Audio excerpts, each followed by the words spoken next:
नमस्कार, आप देख रहे हैं न्यूज इंडिया और मैं हाजिर हूं आपके साथ ऋतिक ठाकुर। शुरुआत करेंगे बुलेटिन की इस वक्त की बड़ी खबर के साथ। वोटर लिस्ट विवाद पर आज सुप्रीम कोर्ट में सुनवाई जारी है। 11 याचिकाओं पर सुप्रीम कोर्ट में यह सुनवाई हो रही है। 2 जजों की बेंच मामले को लेकर सुनवाई कर रही है। मनमाने तरीके से ये प्रक्रिया चल रही है। याचिकाकर्ताओं ने कहा है 2003 में वोटरों की संख्या कम थी। 11 दस्तावेज स्वीकार किए जा रहे हैं। आधार और वोटर कार्ड को स्वीकारा नहीं जा रहा।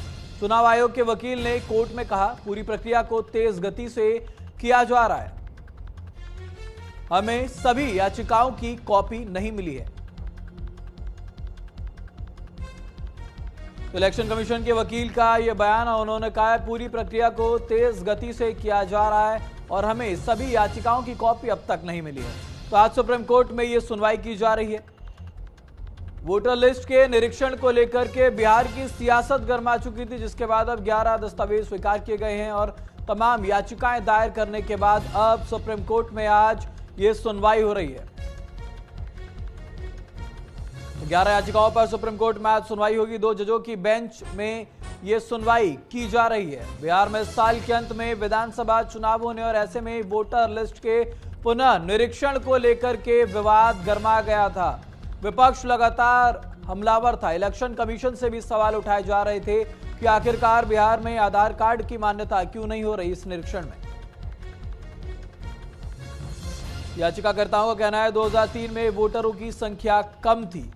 11 दस्तावेज स्वीकार किए जा रहे हैं। तमाम सवाल विपक्ष की तरफ से, याचिकाकर्ताओं की तरफ से खड़े हो रहे हैं। उनका कहना है कि इस साल के अंत में विधानसभा चुनाव होने और ऐसे में निष्पक्ष रूप से यह निरीक्षण कैसे किया जाएगा, इतने कम समय में निरीक्षण कैसे होगा। और सबसे ज्यादा जिस बात का हवाला दिया जा रहा है वो ये है कि बारिश का मौसम है, बाढ़ का मौसम है और ऐसे में तमाम दस्तावेज प्रस्तुत करना बेहद मुश्किल है। तो आज सुप्रीम कोर्ट में वोटर लिस्ट विवाद पर सुनवाई जारी है। देखना यह होगा कि 2 जजों के इस बेंच में इस सुनवाई में क्या कुछ फैसला निकलकर सामने आता है। क्या बिहार की सियासत जो गरमाई हुई है वो इस फैसले से संतुष्ट होगी। इलेक्शन कमीशन के वकील ने भी तमाम बातें सामने रखी है। याचिकाकर्ताओं ने बार बार इस बात का विरोध किया है कि निरीक्षण जो ये है ये इतने कम समय में होना बेहद मुश्किल है। मनमाने तरीके से ये प्रक्रिया चलाई जा रही है। 2003 में संख्या जो है वोटर्स की वो कम थी। याचिकाकर्ताओं का ये कहना है इस पूरे मामले में।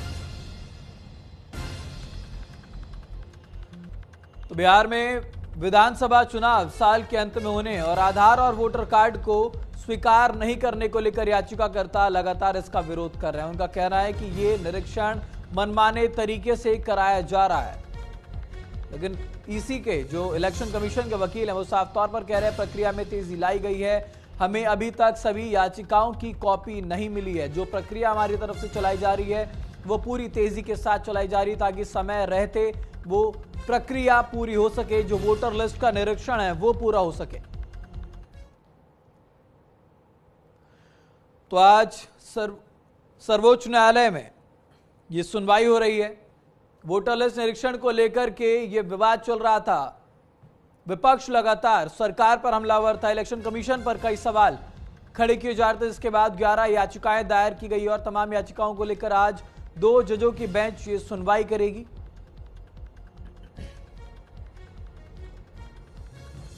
बिहार में होने वाले विधानसभा चुनाव को लेकर के वोटर लिस्ट के पुनर्निरीक्षण को लेकर यह बात सामने आई थी, जिस प्रक्रिया को लेकर विपक्ष लगातार इसका विरोध कर रहा था।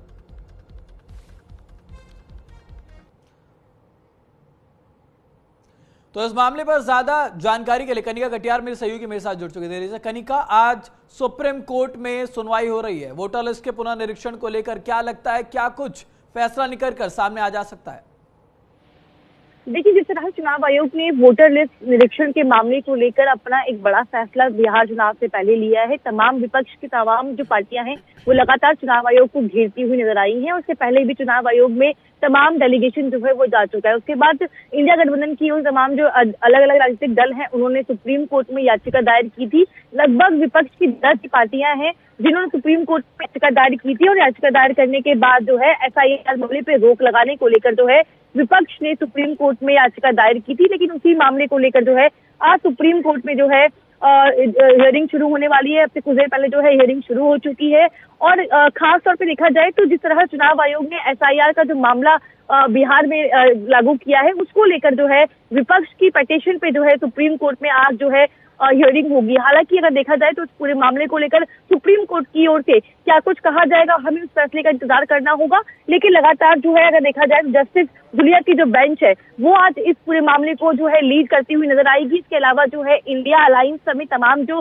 विपक्ष की पार्टियां हैं, चाहे वो आरजेडी हो, कांग्रेस हो, टीएमसी हो, ओवैसी की पार्टी हो, इन तमाम पार्टियों ने एसआईआर मामले को लेकर सुप्रीम कोर्ट में याचिका दायर की थी, जिसमें कहा गया था कि जो बिहार में एसआईआर यानी कि इंटेंसिव रिपोर्ट जो तैयार की जा रही है उसमें सुप्रीम कोर्ट रोक लगाए।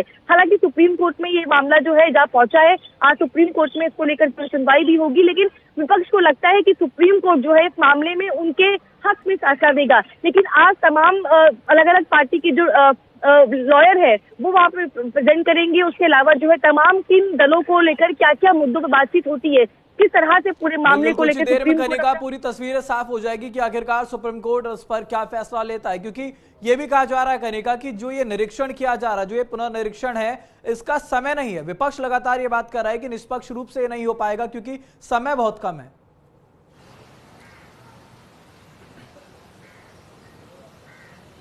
देखिए, साफ तौर पे देखा जाए तो जिस तरह से सुप्रीम कोर्ट में ये मामला पहुंचा है उससे पहले लगातार विपक्ष की तमाम पार्टियां जो हैं वो यही कह रही हैं कि जिस तरह से इलेक्शन कमीशन ने ये निरीक्षण करने का फैसला लिया है उसमें दो ही जो ऑब्जेक्शन है वो विपक्ष की तरफ से खड़े किए जा रहे हैं। एक उनका कहना है कि तमाम वो वोटर्स जो हैं उनके नाम काटे जाएंगे, जिस तरह के डॉक्यूमेंट्स मांगे जा रहे हैं वो डॉक्यूमेंट्स जो है आमतौर पर लोगों के पास नहीं होते हैं। दूसरा, टाइमलाइन जो समय सीमा तय की गई है उसको लेकर जो है विपक्ष लगातार हमलावर है। विपक्ष की ओर से कहा जा रहा है कि जो टाइम तय किया गया उस टाइमलाइन में इतने बड़े प्रदेश में इतनी बड़ी आबादी में वो पूरा निरीक्षण जो है वो पूरा नहीं हो पाएगा। और इसको लेकर जो है इंडिया अलायंस की तमाम जो राजनीतिक दल हैं वो अलग अलग इसको मुद्दा बना रहे हैं। कुछ लोग इसको एनआरसी का मुद्दा बता रहे हैं, कुछ लोग जो है वोट की धांधली बता रहे हैं। बल्कि बिहार में आपने देखा होगा कि एसआईआर मामले को लेकर जो है राजनीतिक जो आरोप है वो लगातार देखने को मिल रहे हैं। आरजेडी कांग्रेस जो है वो लगातार जो है चुनाव आयोग पर सवाल भी खड़े कर रही है और बीजेपी को भी घेर रही है। और वहीं चुनाव आयोग की निष्पक्षता पर भी सवाल खड़े किए जा रहे हैं कि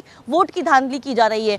तो कहीं ना कहीं ऑपोजिशन का कहना है कि टाइमलाइन जो है वो एक बहुत बड़ा फैक्टर है जिसमें कहीं ना कहीं वोटर लिस्ट जो है प्रभावित हो सकती है। उसके अलावा जो 12 डॉक्यूमेंट्स मांगे गए थे पहले, उन डॉक्यूमेंट्स को लेकर भी जो है ऑपोजिशन का कहना है कि वो डॉक्यूमेंट्स जो है आमतौर पर लोगों के पास नहीं होते। लेकिन इसमें एक और एंगल भी है कि विपक्ष लगातार ये बोल रहा है कि अगर आपको निरीक्षण करना ही है तो आपको इससे पहले ये करना चाहिए था। उसके अलावा ये भी कहा जा रहा है कि जो आधार कार्ड लिंक करने की बात है वो लगातार ऑपोजिशन की ओर से जो है वो कहा गया है। बल्कि जो पिटीशन सुप्रीम कोर्ट में दायर की गई है उसमें भी एक बड़ा पॉइंट ये रखा गया है कि आधार कार्ड को चुनाव आयोग ने लिंक करने की मान्यता नहीं दी है। तमाम उन डॉक्यूमेंट्स को मांगे गए हैं जो लोगों के पास नहीं है। यानी कि इंडिया अलायंस ने जो अपनी पिटीशन दायर की है उसमें इन तमाम बातों का जिक्र किया गया है। आज सुप्रीम कोर्ट में इस मामले को लेकर हियरिंग हो रही है, हियरिंग शुरू हो चुकी है। देखना ये होगा कि सुप्रीम कोर्ट का फैसला जो है वो किन बिंदुओं पर आता है। जब अंदर तमाम जो अलग अलग वकील है अपनी अपनी दलीलों को पेश करेंगे तो किन मुद्दों का जिक्र करेंगे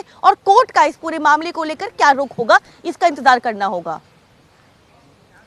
बिल्कुल, क्योंकि कनिका आज निष्पक्षता के साथ यहाँ पर सुनवाई होगी, इसकी पारदर्शिता पे बात होगी क्योंकि वैधता इसकी कितनी है। क्योंकि विपक्ष लगातार ये बात बोल रहा था कि ये मनमाने तरीके से निरीक्षण कराया जा रहा है। लेकिन ऐसे में ये भी सवाल उठता है कि क्या जो बीएलओ हैं, जो बूथ लेवल ऑफिसर्स हैं, उनकी कार्यप्रणाली पर भी इस पूरे मामले में कोई सवाल उठ रहा है? क्योंकि उनको भी बहुत ज्यादा उन पर निशाना साधा जा रहा था।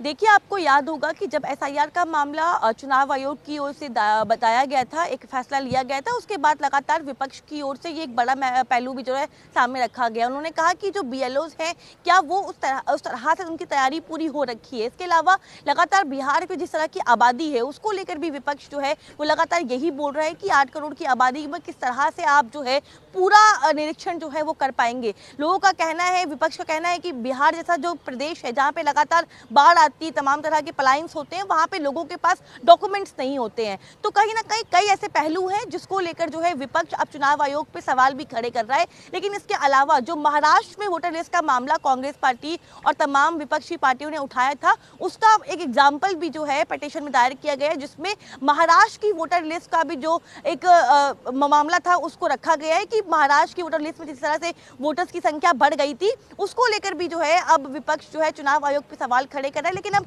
बिहार चुनाव से पहले जिस तरह की एसआईआर की प्रक्रिया बिहार में होने वाली है, उसको लेकर जो अपोजिशन की पार्टीज हैं वो चुनाव आयोग पे सवाल भी खड़ी कर रही हैं और एक बड़ा आरोप लगा रही हैं कि वोट की धांधली जो है वो बिहार में चुनाव आयोग करने की कोशिश कर रहा है।